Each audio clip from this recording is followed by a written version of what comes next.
বৌমা, এই নাও কাঠ নিয়ে এসেছি, এই কাঠগুলো দিয়ে রান্না করো, শুকনো কাঠ। রান্না বসিয়ে দিয়েছ সকাল সকাল? কি রান্না বসিয়েছ বৌমা? এই যা ছিল ঘরে তাই কাচিয়ে কুচিয়ে বসিয়ে দিয়েছি। কটা চাল আর দুটো আলু ছিল, তাই দিয়েই বসিয়ে দিলাম। সকাল সকাল খেতে তো হবে, পেটে তো আর মানবে না বলুন। হ্যাঁ, তা তুমি ঠিকই বলেছ, পেটে তো আর মানবে না। তাড়াতাড়ি রান্না বান্না সেরে নাও, শুনেছি প্রবল বৃষ্টি হওয়ার সম্ভাবনা আছে। তারপর রান্নাবান্না করে বাড়ির দুই ছেলেকে খেতে দিয়ে দিয়েছে। কি গো, বৃষ্টি হওয়ার কথা আছে বলে শুনেছ? হ্যাঁ শুনেছি, বৃষ্টি হলে তো খুবই সর্বনাশ হয়ে যাবে। খাওয়া দাওয়া করে রমেশ আর নরেশ দুজনে বিছানায় বসে চিন্তা করতে লাগলো। বৃষ্টি হলে তাদের চাষবাসের কি হবে, সবই তো নষ্ট হয়ে যাবে। তারপর তারা সংসার কিভাবে চালাবে এই নিয়েই ভাবছিল। আর এদিকে দুই বউ খেতে বসেছে। আচ্ছা গিন্নি, বৃষ্টি হলে কি হবে বলো তো? আমাদের চাষবাস তো সব নষ্ট হয়ে যাবে। একেতেই সংসারের এই হাল, তারপরে যদি চাষবাসটুকু করতে না পারি তাহলে কি হবে আমাদের? তুমি অত চিন্তা করো না, সবই ঠিক হয়ে যাবে, দেখবে। ভগবানের উপর ভরসা রাখো, সব ঠিক হয়ে যাবে, অত ভেবো না। বৃষ্টি হলে আমাদের সব শেষ হয়ে যাবে, বাজার হাট রান্না বান্না সব বন্ধ, না খেয়ে থাকতে হবে, বুঝেছো? আরে না না, তুমি অত ভেবো না, দেখবে কিছু একটা ব্যবস্থা ঠিকই হয়ে যাবে। দাদা দিদি আছেন তো, তুমি অত ভাবছো কেন? অত ভেবো না, দেখবে সব কিছু ঠিক হয়ে যাবে।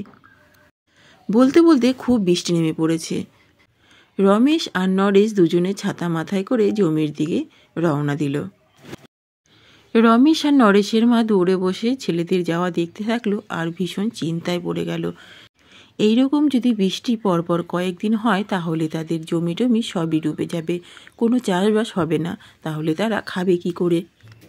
বাড়ির দুই বউও দৌড়ে বসে নিজেদের মধ্যে আলাপ আলোচনা করতে লাগলো। বৃষ্টি তো এদিকে থামার নামই নিচ্ছে না, অঝরে পড়েই যাচ্ছে।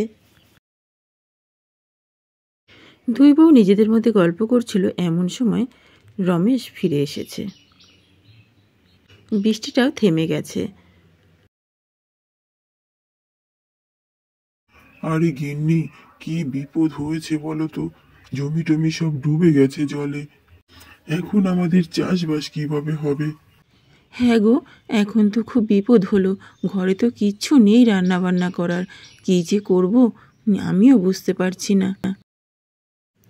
কি গো, জমি বলে ডুবে গেছে, তাহলে এখন কি হবে আমাদের? সকাল সকাল তো কোনো রকম খেয়ে নিলাম, আর তো কিছু নেই ঘরে রান্না বান্না করার, কি সমস্যা হলো। তারপর রাতে সবাই শুয়ে পড়েছে, কিন্তু মাথার মধ্যে চিন্তা তো একটা সবারই আছে।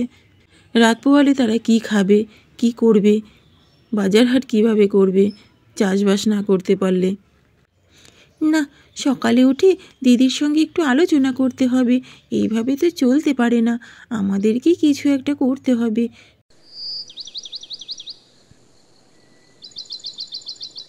সকাল হতে না হতেই বাড়ির তিনজন মেয়ে ছেলে বসে পড়েছে তাদের মধ্যে যুক্তি পরামর্শ করার জন্য। শোনো বৌমারা, শোনো বৌমারা, তোমাদের একটা কথা বলি। এখন তো ছেলেদের দেয়ালে পিঠ ঠেকে গেছে, তারা কোনো ইনকাম করতে পারছে না। আর ঠিক এখনই তোমাদের একটু বুদ্ধি খাটিয়ে কাজ করতে হবে। ইনকাম এখন তোমাদেরই করতে হবে, সেটা ভাবো কিভাবে করবে। চারটি খেতে তো হবে, এখন তোমাদেরকেই কিছু একটা করতে হবে। কিন্তু মা, আমরা কি করব? আমরা তো কিছুই করতে পারি না, আমাদের তো কখনোই কোনো কাজকর্ম করতে দেননি। শাশুড়ি কোনো উত্তর না দিয়ে সেখান থেকে হেঁটে চলে গেলেন। আচ্ছা দিদি, আমরা বাড়িতেই চাষ করলে কেমন হয় বলো তো? ঘরে যা আছে বীজ সেগুলো বাড়ির উঠোনে লাগিয়ে দিই চলো। আরে বাহ ছোট, তুই তো দারুণ বুদ্ধি দিয়েছিস, খুব ভালো কথা। চল দেখি ঘরে কি আছে, তাহলে দেরি করব না, বাড়িতেই লাগিয়ে দিই, বাড়িতে তো আর জল জমেনি জমির মতন। চল চল, আর দেরি করিস না শুভ কাজে। তারপর দুই বউ দু রকমের বীজ লাগিয়ে দিল। বড় বউ লাগালো টমেটো চারা আর ছোট বউ লাগালো লঙ্কার বীজ। দিদি, আমার লাগানো হয়ে গেছে, তোমার এখনো হয়নি? দেখো কি সুন্দর লাইন দিয়ে লাগিয়ে দিয়েছি। এই গাছগুলো যদি হয় না, অনেক সুন্দর হবে, অনেক গাছ হবে। হ্যাঁ রে ছোটো, আমিও সুন্দর করে লাইন দিয়ে লাগিয়েছি, দেখ একবার এদিকে তাকিয়ে। আচ্ছা দিদি ভাই, যদি এই সব বীজগুলো যদি হয় তাহলে আমাদের আর কোনো চিন্তা থাকবে না, তাই না বলো? বাজার হাট করারও কোনো চিন্তা থাকবে না, আমরা পেট ভরে খেতে পারবো। হ্যাঁ ছোটো, তা পারবো, কিন্তু এগুলোকে যত্ন করতে হবে। যত্ন না করলে কিন্তু বীজ থেকে চারা বেরোবে না। নিয়ম করে জল দিতে হবে। হ্যাঁ দিদি, তা তো করতে হবে, সেগুলো তো করবই। তুমি আমি মিলে দুজনে মিলে করব। সে আবার বলতে, সে তো করতেই হবে, না করলে চলবে কি করে আমাদের বল?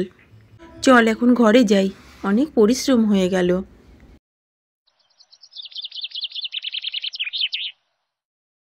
পরের দিন সকালবেলায় শাশুড়ি এসে দেখে অবাক হয়ে গেল, তার বৌমারা একই কাণ্ড করেছে। আরে আমার বৌমারা দেখি উঠোনেই জমি বানিয়ে ফেলেছে। বাবা বাবা, খুব ভালো হয়েছে।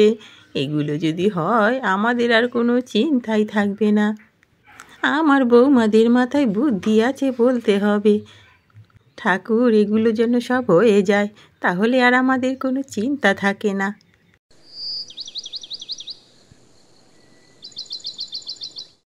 প্রতিদিন সকালবেলা উঠে দুই বউ গাছের চারায় সুন্দরভাবে জল দেয়, খুব যত্ন করে গাছগুলোকে।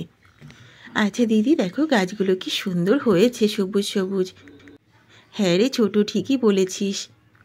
দুজনের মধ্যে কথা বলছিল আর গাছগুলোকে সুন্দরভাবে পরিচর্যা করছিল। কয়েকদিনের মধ্যেই গাছগুলো বেশ বড় বড় সবুজ সবুজ হয়ে উঠেছে, সারা উঠোন ভরে উঠেছে। বাড়ির ছোট ছেলে দেখে খুবই অবাক হয়ে গেল, তাদের বউরা এগুলো কি করেছে, এত সুন্দর চাষ করে ফেলেছে বাড়ির মধ্যেই। তারপর কয়েকদিনের মধ্যেই গাছে ফলন হয় এবং ফলগুলো পেকে লাল হয়ে যায়, বিক্রি করার সময় হয়ে যায়।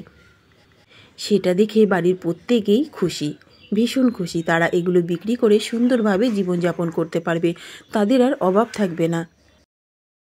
তারপর বাড়ির প্রত্যেকে এক জায়গায় বসে একটা আলোচনার সভা বসায়। তা খোকা, দেখেছিস তো বৌমারা কি সুন্দর করে বাড়ির উঠোনে চাষ করেছে। এখন এইগুলোকে বিক্রি করে টাকা পয়সা ঘরে নিয়ে আসার দায়িত্ব হচ্ছে তোদের দুজনের।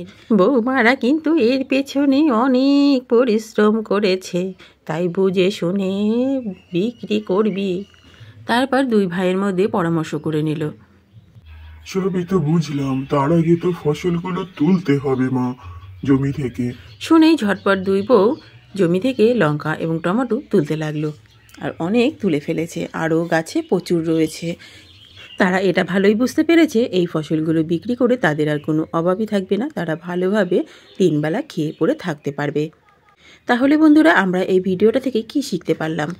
আমাদের যে কোনো বিপদ আসুক না কেন, যে কোনো সমস্যাই হোক না কেন, আমাদের ভেঙে পড়লে চলবে না।